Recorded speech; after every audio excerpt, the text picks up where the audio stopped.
Good morning, crime community. I'm here to continue to read about Poe. This is called Poe's Popularity. In the middle of his career, Poe had become an extremely efficient editor, procuring large increases of circulation for journals he edited. He claimed to have raised circulation of the Messenger and that of Graham's. In latter case, he was exaggerating slightly, and there can be no doubt that in 1845 and 1846, Poe seems to have found the self-identification with the American mass audience, a sense of public identity. However precariously achieved this may have been, but there is very little reason to suppose that the American mass audience consistently gave him the kind of favorable attention he sometimes imagined for himself. Apart from a few occasional pieces, he was not a popular writer in his lifetime.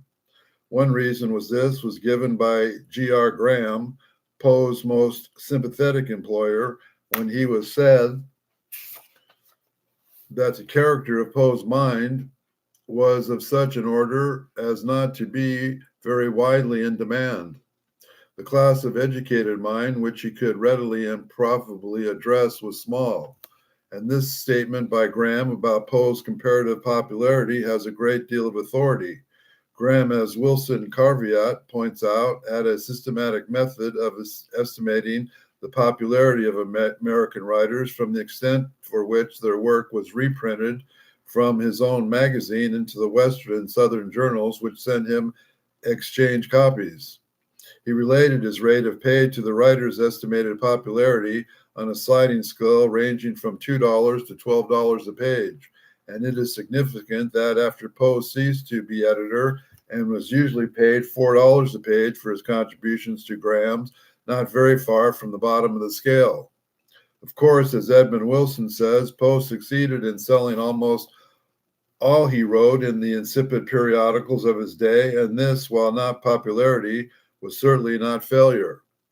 He had already seen something of the process of adaptation whereby Poe achieved this, but it was hardly the same kind of achievement of that of Mr. Wilson himself, faced with the 20th century glut of magazine material and forced to slip over on a routine of editors, the deeper independent work which was over-anxious intentness on the fashions of the month or the week have conditioned them automatically to reject. There was relatively so few competent American magazine writers in the 1830s that editors may often have had to choose between an over-intellectual article from Poe and a piece of sheer incompetent writing from someone else. And most of the magazines Poe wrote for paid so poorly or suspended pay that the competition for space in them could not have been intensive. The two well-paying journals to which Poe had access were Graham's and Godey's. Poe did achieve two of his isolated journalistic successes in these magazines, Autography in Graham's and Literati of New York in Godey's, and his more characteristic pieces, which appear in these journals, are very different in tone from their surrounding material. Graham must have had some reason other than profit for printing in a magazine which was admittedly directed at the mass audience, writing which he knew was of such an order as not to be very widely in demand. Perhaps he had some diastral sense of the responsibility of literary patronage, but likely also a desire to add tone to his journal, and with a more highbrow piece and patronage is really too impersonal a word to do justice to the relationship that began with Poe acting as a technically very efficient editor of Graham, and in which, after losing his job, he seems to have retained Graham's sympathy and respect. Mrs. Sarah Hale, who, according to Harvey Allen, who knew Poe in 1827 and wrote a letter to her son at West Point in 1830, inquiring about him, certainly had the urge to patronize, and her interest, no doubt, as Allen says, partly explains Poe's frequent appearance in Godey's, where Mrs. Hale held sway for years. Graham's view that the character of Poe's mind prevented him from being popular seems to be substantially correct. I shall show in this chapter how the nature of Poe's fiction, the limitations of his idea of popular writing, and above all, the basic conversation of his journalistic modes have militated against him in this respect. But most imminent revelation of the character of Poe's mind must have been the event of the readers through his style. He did, of course, make substantial efforts to simplify his style, together with other aspects of his writing, after the unpopularity of his early modes became apparent. But despite these efforts, it retained the irreducible mark not only of intelligence, but of elitist superiority. This would be the quality that would most alienate all but a small class of educated mind. It was outside Poe's power to adapt his rather idiosyncratic style sufficiently for it to fit in completely with the popular mode at the time. The staple prose of Godey's in the 40s was limited and equable, carrying diluted facts of straight narrative, simple, instinctive, and tending to enthusiasm. Poe, with his brilliant initiative flair, could write this way, but usually when he does, his tongue suggests a perfunctory contrivance and lies just behind the line of conscious parody. A few sentences from his Godey's review of the poems of Francis Sargent Osgood will serve as examples. There was that about the volume, that expressive grace of thought and manner, which never fails to find ready echo in the hearts of the aristocracy and refinement of Great Britain. The fair American authoress grew at once into high favor with the fashionable literati and the literary fashionables of England. There is a fine feeling blending in the poetry of passion and the passion of poetry in the lines which follows, very similar but even more glowing in the love-inspired eloquence of Edgar. The lady readers of Godey's might agree with the sentiment expressed, but not consciously be aware of anything wrong, but they could hardly have warned to the reviewer to the way, and they did not more sentimentally involved journalists, and the equality of artless simplicity which marks the prose of the favorite writers of Godey's, and against which Poe campaigned all his life, was once he never exhibited in any of his better writing. This short, rather jerky sentence of the latter arabesques, expressing the nervous expectability of more plain-spoken protagonists, have little of the instinctive quality of more popular art, and the idiosyncratic, brittle mental control which one finds in their style is also apparent in the overall structure of his more skillful later pieces. Some of Poe's hoaxes, the balloon hoax in particular, did not seem to have been very successful as the right of the ingenious simulation of the popular style, but they too have this sharp mental quality, with part of the writer's intention given to the imaginary but the foolish reader who is to be deceived, and the rest of the intelligence reader who, like the reader himself, is enjoying the deception and the skill which goes into it.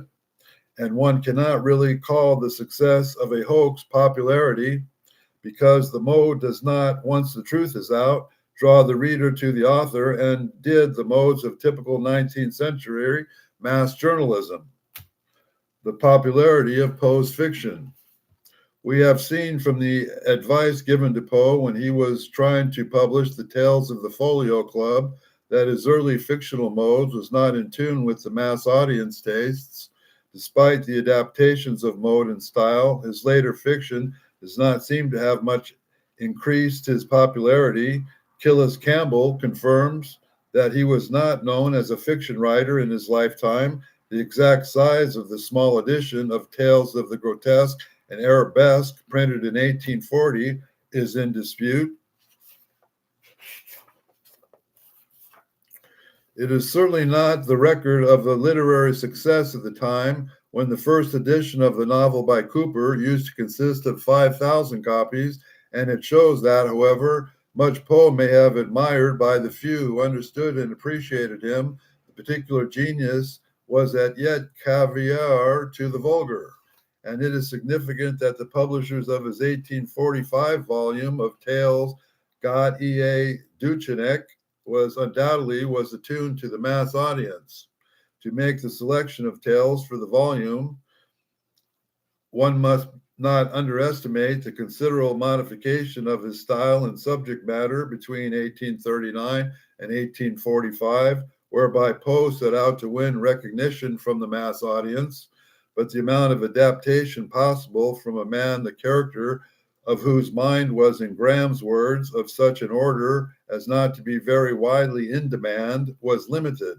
But Poe's most characteristic styles or modes of writing were as idiosyncratic as his deepest feelings and mental activity and intention could compensate for his idiosyncrasy, rationalize and adapt it considerably, but not deeply and fundamentally transform it. To his more serious and characteristic fiction, there seems to have been more response in Europe than in America.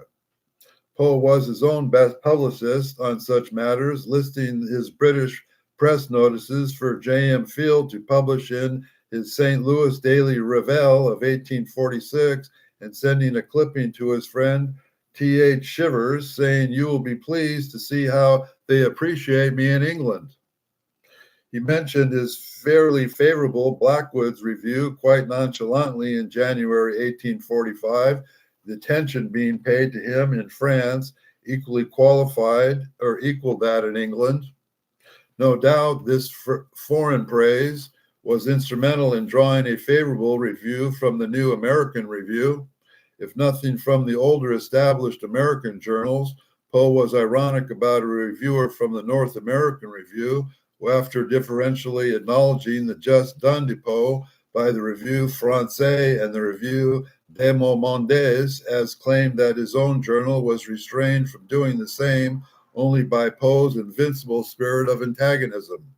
Some of the more characteristic writings have already been reached the European readers who were to ensure its fame, but the representatives of the American audience are still circumspect about wholly approving it. There is no evidence that the tales of 1845 were particularly popular.